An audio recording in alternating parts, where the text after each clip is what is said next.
পল্টন ময়দানে এটি উদযাপন করছি। আল্লাহ যদি বাঁচিয়ে রাখে ইনশাল্লাহ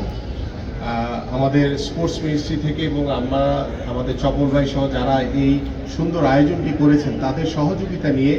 আমরা সারা বাংলাদেশের প্রত্যেকটি জেলায় আগামী বৈশাখে ইনশাল্লাহ এই ধরনের গ্রামীণ খেলাধুলা উদযাপন করব এবং সেই গ্রামীণ খেলাধুলাগুলোকে আমরা আমাদের সন্তানদের কাছে, আমাদের ভবিষ্যৎ প্রজন্মের কাছে আমরা পরিচিত করে তুলতে চাই। আজকের বৈশাখের দিন, নববর্ষের দিন,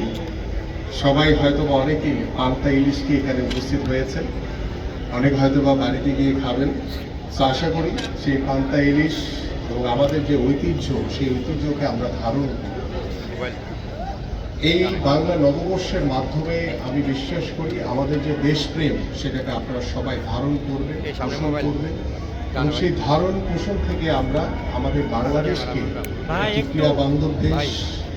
এটি ক্রীড়া বান্ধব পরিবেশের মাধ্যমে আমাদের এই সমাজে যে বিশৃঙ্খলা রয়েছে সেগুলোকে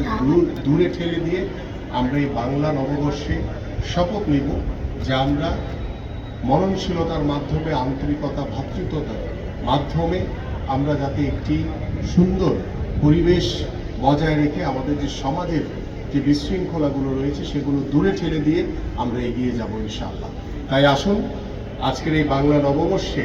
আমাদের যে বৈশাখী ক্রীড়া উৎসব আয়োজন করা হয়েছে এবং গ্রামীণ যে